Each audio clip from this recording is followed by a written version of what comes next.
வணக்கம் நண்பர்களே, முக்கியமான சில டாபிக்ஸை இந்த பதிவில் பார்க்க போகிறோம். முதல் டாபிக், தமிழக பாஜகவில் என்னதான் நடக்குது? தமிழக பாஜகவுடைய சில நிர்வாகிகள் சர்வசாதாரணமாக அண்ணாமலையை விமர்சனம் பண்ணுறாங்க. இல்லை அண்ணாமலையை விமர்சனம் பண்ணி வரக்கூடிய பதிவுகளை ரீபோஸ்ட் பண்ணுறது, ஷேர் பண்ணுறது, இதெல்லாம் பண்ணிக்கிட்டு இருக்காங்க. ஏன் மாநில தலைமை எந்த ஆக்ஷன் எடுக்க மாட்டேது அப்படிங்கிறது தான் தொண்டர்களுடைய கேள்வியாக இருக்குது. கல்யாண்ராமன் தொடர்ந்து அண்ணாமலைக்கு எதிராக வன்மத்தை கக்கிக்கு இருக்காரு. ஆனால் கல்யாண்ராமனுக்கு நேஷனல் மீடியாவில் பாஜக சார்பாக பேச வாய்ப்பு வழங்கப்படுது. இப்போது கஸ்தூரி அவர்கள் நேற்று போட்ட வீடியோவில் சொல்லியிருந்தேன், நடிகை கஸ்தூரி சமீபத்தில் பாஜகவில் சேர்ந்தாங்க. மாநில தலைவர் நயினா நாகேந்திரன் அவர்கள் முன்னிலையில் பிஜேபியில் சேர்ந்தாங்க. கஸ்தூரி அவர்கள் அவங்களுடைய சமூக வலைதளத்தில் என்ன பண்ணியிருக்காங்கன்னா, அண்ணாமலையை விமர்சித்து வந்த ஒரு பதிவை ரீபோஸ்ட் பண்ணியிருக்காங்க. ஒரு அதிமுகவுடைய தீவிர ஆதரவாளர் அவர் சமூக வலைதளத்தில் ஒரு போஸ்ட் போடுறாரு.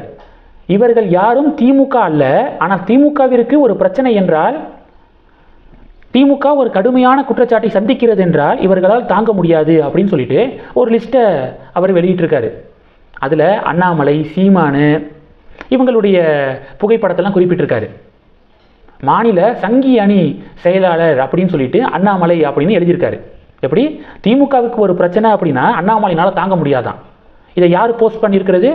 அதிமுகவுடைய ஒரு தீவிரமான ஒரு ஆதரவாளர் போஸ்ட் பண்ணியிருக்காரு. அந்த போஸ்ட்டை தான் கஸ்தூரி என்ன பண்ணியிருக்காங்கன்னா ஷேர் பண்ணியிருக்காங்க.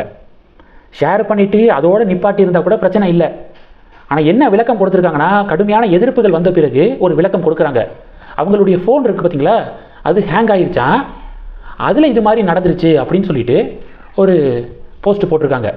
அது எப்படி மொபைல் ஃபோன் ஹேங் ஆனுச்சுன்னா, கரெக்டாக ட்விட்டருக்குள்ளே போய் அந்த ட்விட்டரில் அண்ணாமலையை விமர்சிக்கக்கூடிய ஒரு பதிவுக்கு போய் அந்த பதிவை ரீபோஸ்ட் எப்படி செய்யும்? ஒரு மொபைல் ஹேங் ஆனிச்சுன்னா இதெல்லாம் நடக்குமோ அப்படின்னு சொல்லிட்டு கஸ்தூரியை கிண்டல் பண்ணி சமூக வலைதளத்தில் நிறைய பேர் பதிவுகள் போடுறாங்க. கல்யாண்ராமன் அண்ணாமலைக்கு எதிராக பாஜக பொறுப்பில் தான் இருக்கார். அண்ணாமலைக்கு எதிராக தினமும் போஸ்ட் போட்டுக்கு இருக்காரு. தலைமையும் எந்த ஆக்ஷனும் எடுக்க மாட்டாங்க. அவர் எந்த விளக்கமும் கொடுக்கறது கிடையாது. தெரியாமல் பண்ணிருச்சு, ஃபோன் ஹேங் ஆயிடுச்சு அப்படின்னு எந்த விளக்கமும் கொடுக்கல. அது மாதிரி இருந்துட்டு போயிடலாம்ல நீங்களும். மொபைல் ஹேங் ஆயிடுச்சு அப்படின்னு சொல்லிட்டு, மொபைல் ஹேங் ஆயிடுச்சு அப்படின்னு இந்த மொக்கையான காரணம்லாம் தேவைதானா அப்படின்னு சொல்லிட்டு இப்போ கமெண்ட் செக்ஷனில் பலர் கொஸ்டின் கேட்குறாங்க. இது முதல் டாபிக். ரெண்டாவது டாபிக் என்ன பார்க்க போகிறோன்னா, வெனிசுலாவுடைய ஒரு முக்கியமான லீடருக்கு சமீபத்தில் அமைதிக்கான நோபல் பரிசு வழங்கப்பட்டுச்சு பார்த்தீங்களா, மரியா கொரினா மச்சாடோ. வெனிசுலாவில் மக்களாட்சிக்காக கடுமையாக போராடுறாங்க, ஜனநாயகத்துக்காக கடுமையாக போராடுறாங்க அப்படின்னு சொல்லிட்டு அவங்களுக்கு அமைதிக்கான நோபல் பரிசை கமிட்டி அறிவிச்சிருக்காங்க. வெனிசுலாவை பார்த்தீங்கன்னா அது ஒரு கம்யூனிஸ்ட் நாடு. இங்கே நம்ம ஊரில் கம்யூனிஸ்ட்டு, ஜனநாயகம், மக்களாட்சி அப்படின்னு ரொம்ப தீவிரமாக பேசிக்கிட்டு இருப்பாங்கள்ல, கத்திக்கிட்டு இருப்பாங்கள்ல. ஆனால் கம்யூனிஸ்ட் ஆட்சி செய்யக்கூடிய நாட்டில் ஜனநாயகத்துக்கு எதிராக பல அடக்குமுறைகள் நடக்குது. அதில் இருந்து ஜனநாயகத்தை பாதுகாப்பதற்காக, ஜனநாயகத்துக்காக மரியா கொரினா மச்சாடோ கடுமையாக போராடிட்டு இருக்காங்க. 14 மாதங்களாக அவங்க ஹைடிங், தலைமறைவாக இருக்காங்க அப்படின்னு சொல்லிட்டு செய்தி வந்திருக்கு. கம்யூனிஸ்ட் கண்ட்ரியில் இப்படி நடந்துட்டு இருக்கு. இங்கே இருக்கக்கூடிய கம்யூனிஸ்ட் தோழர்கள் இது குறித்து விளக்கம் கொடுப்பாங்களா அப்படின்னு சொல்லிட்டு இப்போ பாஜக வலதுசாரி சிந்தனையாளர்கள் கேள்விகள் எழுப்புறாங்க.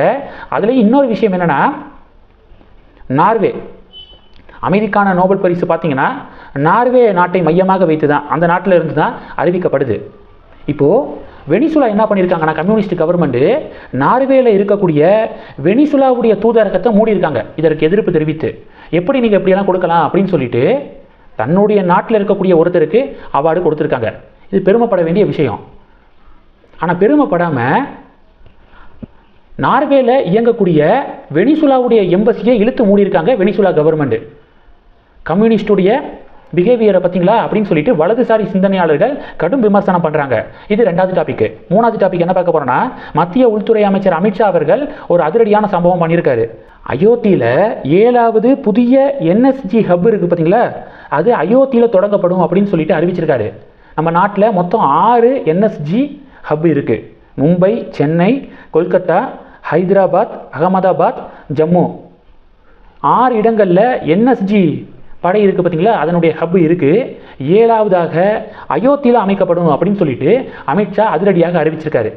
இந்த 3 டாபிக்ஸை பற்றி உங்களுடைய பார்வைகளை மறக்காமல் கமெண்ட் பண்ணுங்கள். தொடர்ந்து கணக்கில் இருங்க. அடுத்தடுத்து நிறையா பதிவுகளை பார்க்க போகிறோம். நன்றி. ஜெய் ஹிந்த்.